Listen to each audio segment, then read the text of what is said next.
Hace poco más de 3000 años, una de las civilizaciones más avanzadas del mundo antiguo desapareció. No fue lentamente. No fue borrada por conquista. Simplemente dejó de existir en los registros. Y lo que permaneció no son ruinas comunes. Son estructuras que desafían la escala humana. Textos que hablan de seres que no cabrían en ninguna narrativa oficial y una historia tan incómoda que fue necesario reescribirla. Los textos antiguos llaman a estos seres Nefilim. La Biblia los menciona en Génesis de forma breve, casi como un paréntesis, pero existe algo que la traducción moderna omite deliberadamente. La palabra original en hebreo es Nefilim, que significa literalmente los que caen o los que fueron derribados. No es un nombre neutro, es una declaración de derrota, de caída. El hebreo original también contiene una raíz que sugiere aquellos que hacen caer. El texto no estaba apenas registrando la existencia de ellos, estaba documentando una guerra que aparentemente fue perdida. Si abres los textos apócrifos, los libros que fueron rechazados por los concilios antiguos, la historia cambia completamente. Estos no eran figuras mitológicas, eran registros, documentación, y alguien decidió que la humanidad no debería saber. Lo que sabemos comienza en un lugar que la mayoría no espera. Sumeria. Hace 5000 años, cuando la civilización egipcia apenas comenzaba a organizarse, los sumerios ya poseían astronomía avanzada, matemática sofisticada y una genealogía real que nos confunde hasta hoy. El sistema numérico sumerio era base 60, no base 10. Esto no es una elección arbitraria. Base 60 es matemáticamente superior para cálculos astronómicos, permite divisiones precisas del círculo en 360 grados, que es exactamente como medimos órbitas hoy. Ellos no desarrollaron esto progresivamente, simplemente la cultura sumeria ya lo poseía, completamente formado, sin raíces en sistemas numéricos primitivos. Es como si alguien hubiera llegado y dicho exactamente cuál era la matemática correcta, exactamente cuál era la astrología correcta. Pero hay algo en los registros sumerios que los arqueólogos convencionales prefieren ignorar. Está allí, en tabletas de barro, una lista de reyes que reinaron por periodos imposibles, algunos por centenas de años. Uno de ellos, Gilgamesh, que aparece no apenas como figura mitológica, sino como alguien que era físicamente diferente. Pero hay más, mucho más. Si analizas los nombres de los primeros reyes sumerios, hay un patrón. Prácticamente todos tienen registros de vidas extraordinarias. No eran humanos comunes. La diferencia de escala es tan grande que los historiadores modernos simplemente descartaron los números como alegóricos. Sumeria Kingal vivió, según los registros, 241 años. Angal vivió 210 años. Pero aquí está el detalle que desafía completamente la narrativa de alegoría. Cada rey tiene no apenas un período de reinado listado, sino también el período anterior a asumir el trono. Tienen juventud, entrenamiento, experiencia registrada. No son números mágicos, son currículos detallados. Es como si alguien estuviera documentando vidas enteras, periodos completos. Si fueran apenas un sistema mitológico, ¿por qué incluir estos detalles mundanos? ¿Por qué no hacer números redondos? La especificidad sugiere que alguien estaba anotando hechos, no creando ficción. Aquí es donde la historia se pone perturbadora.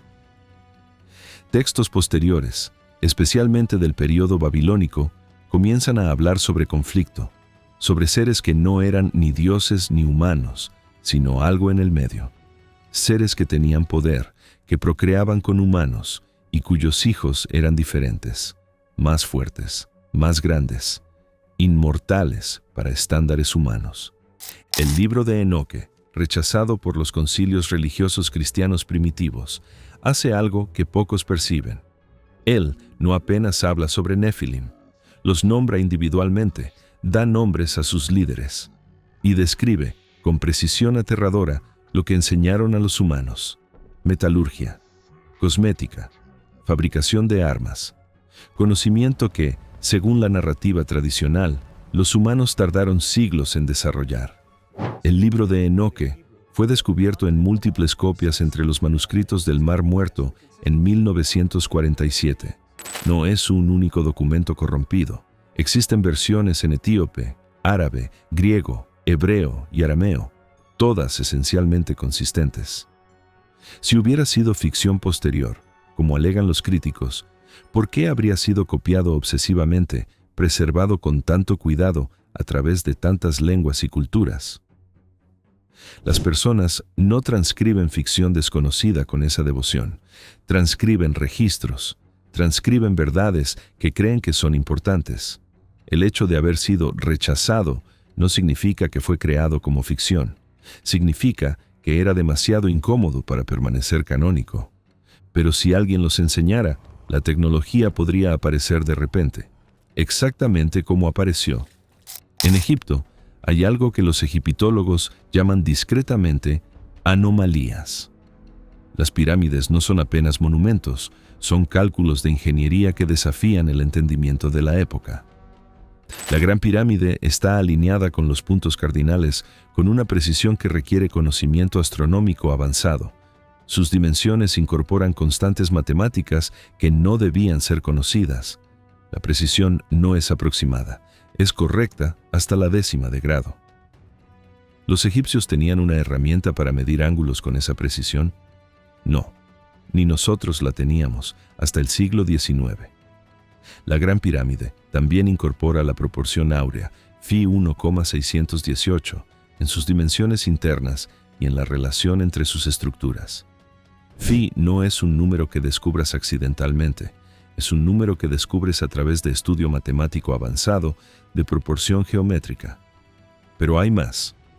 La circunferencia de la base de la Gran Pirámide, dividida por su altura, equivale a 2π. 2 veces π. No por coincidencia, por diseño deliberado. ¿Cuántos constructores de pirámides conoces que estén pensando en π? Dentro de ellas hay evidencia de herramientas que no corresponden a lo que se espera de instrumentos de cobre y bronce. Marcas de cortes tan limpios, tan precisos, que solo podrían ser hechos con tecnología que no existía oficialmente. Entonces, comenzamos a hacer las preguntas equivocadas. O tal vez las correctas. ¿Los gigantes mencionados en textos de diversas culturas eran apenas metáfora? ¿O eran seres que realmente existieron en una época que la historia decidió olvidar? Porque aquí está el problema. No hay apenas un relato de gigantes. Hay decenas, culturas separadas por océanos, sin contacto posible, todas describen seres similares. Demasiado altos, demasiado fuertes, demasiado diferentes para ser humanos normales. Mesopotamia posee relatos de Lahmu y Lahama, seres primordiales de tamaño descomunal. Los textos griegos hablan de los titanes, que precedieron a los dioses del Olimpo. Los textos hebraicos hablan de Goliat, Og de Basán y una lista entera de gigantes. Los textos mesoamericanos hablan de seres que vinieron del cielo. Los textos polinésicos hablan de seres gigantescos que fueron predecesores de la humanidad actual. Coincidencia es una palabra frágil cuando hay este volumen de evidencia convergente.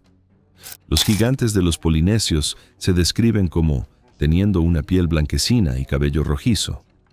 Los gigantes descritos en los textos peruanos precolombinos tienen las mismas características.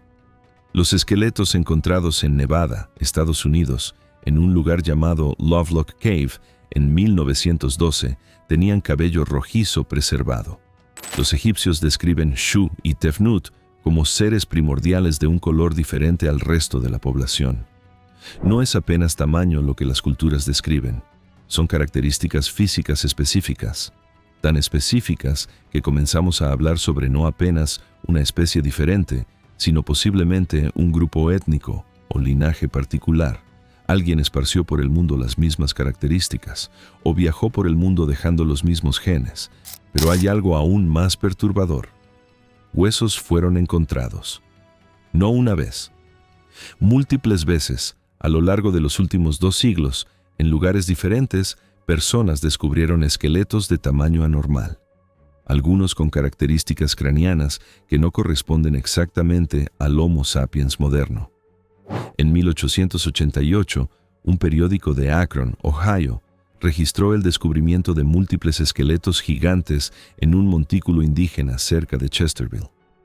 En 1908, miembros de la Universidad de Minnesota descubrieron dientes molares gigantes en excavaciones en el sudoeste americano, algunos 3 veces el tamaño de molares humanos normales. En 1934, el arqueólogo Ralph Linton documentó formalmente descubrimientos de esqueletos que no se ajustaban a parámetros Homo sapiens moderno en múltiples sitios. Estos no son rumores de Internet, son registros de periódico de la época, son artículos de universidad, son documentación archivada, todos desaparecidos de los circuitos académicos modernos. La pregunta no es, ¿fueron reales estos hallazgos? La pregunta es, ¿por qué los registros históricos contemporáneos fueron borrados de los bancos de datos académicos contemporáneos? Cuando fueron a museos, desaparecieron. Cuando fueron a universidades, el registro se perdió. Cuando fueron a coleccionistas privados, quedaron en sigilo. La institución Smithsonian fue acusada de destruir sistemáticamente evidencia de esta naturaleza a finales del siglo XIX. La pregunta no es más si gigantes existieron.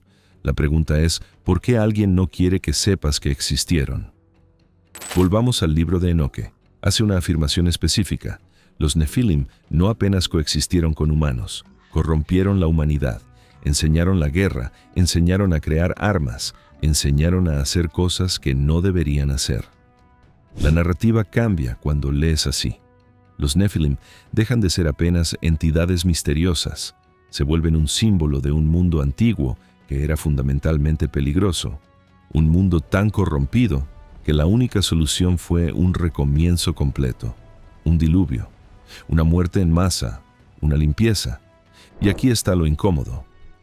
Si miras la cronología bíblica, si cuentas los años de cada generación, llegas a un número específico, 1636 años. El tiempo que los Nefilim y sus descendientes directos aparentemente reinaron o ejercieron influencia antes del diluvio. 1636 años. Más que suficiente para construir civilizaciones, para dejar estructuras que desafían nuestro entendimiento, para ser olvidados completamente por la historia oficial. 1636 años es más que suficiente, no apenas para construir civilizaciones, sino para reconstruirlas completamente. Son 5 ciclos completos de Imperio Romano. Es tiempo para que una cultura primitiva alcance niveles de sofisticación comparable al siglo XVIII europeo. Es tiempo para que una población establezca comercio global, desarrolle arte, ciencia, filosofía y después desaparezca o sea borrada. Pero aquí está el detalle que la mayoría de las personas no percibe. Este periodo coincide exactamente con el fin del último periodo glacial y el comienzo de la era Holocena. Coincide con lo que geólogos llaman inundaciones cataclísmicas del diluvio posglacial, cuando el nivel del océano subió centenas de metros en algunas generaciones, cuando civilizaciones costeras fueron literalmente sumergidas. No es religión, es geología, y ella corrobora la narrativa de un evento catastrófico que limpió la civilización anterior. Pero no fueron totalmente olvidados. Fueron reenvueltos, fueron transformados en mito, fueron reubicados en el reino de la fantasía, donde ya no necesitan ser tomados en serio. Un gigante no es historia, es cuento de hadas. Una estructura imposible no es ingeniería avanzada, es milagro religioso. Un texto antiguo que habla de seres diferentes no es documentación histórica, es alegoría. La ciencia moderna rechaza esta narrativa, por supuesto, porque si la acepta, todo cambia. La historia de la humanidad tendría que ser reescrita. La evolución tendría que ser revisada. El origen de la civilización tendría que ser repensado. Las instituciones académicas tendrían que admitir que la historia oficial tiene brechas enormes, inconsistencias inquietantes y silencios estratégicos. Y entonces está el silencio de los propios gigantes, porque si existieron, si dejaron estructuras, si enseñaron tecnología a los humanos, entonces ellos también desaparecieron, completamente. No hay Nefilim vivos, ningún esqueleto intacto en museo legitimado, ninguna evidencia aprobada que permita que la academia acepte su existencia. Es como si alguien hubiera hecho lo posible para remover cualquier rastro, para limpiar la escena del crimen histórico. Lo que permanece son migajas, historias que no coinciden, estructuras que no tienen sentido, tecnología que apareció de la nada, registros que fueron alterados o destruidos. Piensa en la Biblioteca de Alejandría, quemada en 48 a.C. por Julio César. Piensa en el Museo de Bagdad saqueado en 2003. Piensa en los miles de documentos antiguos que fueron quemados durante la conquista española de las Américas. Piensa en la Inquisición española quemando textos considerados heréticos. Hay un patrón histórico de destrucción sistemática del conocimiento que no es políticamente aceptable para quien está en el poder. Ahora imagina cómo se aplica esto al conocimiento sobre una civilización que precedió todas nuestras historias oficiales. Cómo se aplica a evidencia de seres no humanos que influyeron en la historia de la humanidad. No es una teoría de la conspiración decir que la historia fue reescrita, es observación histórica documentada. Lo que puede estar faltando es mayor que lo que podemos imaginar. Una sensación creciente de que la historia que nos enseñaron está incompleta, que hay un capítulo faltante, un capítulo sobre un mundo que era diferente, sobre seres que no eran como nosotros, sobre un tiempo que fue tan peligroso que fue necesario borrarlo todo. Esto no es el fin de la historia. Probablemente es apenas el comienzo, porque las preguntas permanecen. Los registros antiguos continúan allí. Las estructuras imposibles aún desafían nuestra comprensión y, en algún lugar, tal vez en los archivos clasificados de instituciones que guardan conocimiento, la verdad aguarda, porque alguien sabe. Alguien siempre sabe, y eligió mantener esa verdad lejos de los ojos del mundo. Existen peticiones de FOIA, Freedom of Information Act, enviadas a archivos del gobierno estadounidense solicitando divulgación de registros sobre descubrimientos de esqueletos anormales y artefactos que desafían la narrativa histórica convencional. La mayoría fue rechazada. Información clasificada por razones de seguridad nacional. Para documentación de 150 años atrás, el mismo rechazo es una confesión. Porque si nada existiera, ¿por qué rehusar divulgar? Documentación sobre nada es fácil de compartir. Es documentación sobre algo que cambia narrativas, que la divulgación es bloqueada. En algún lugar, en algún archivo sellado, tal vez en la Smithsonian, tal vez en colecciones privadas de multimillonarios que quieren mantener ciertas verdades para sí, existe evidencia. Y un día, cuando ya no importe quién controla la narrativa, emergirá, y toda la historia será reescrita de nuevo, hasta que, un día, alguien decida que el silencio ya ha durado lo suficiente.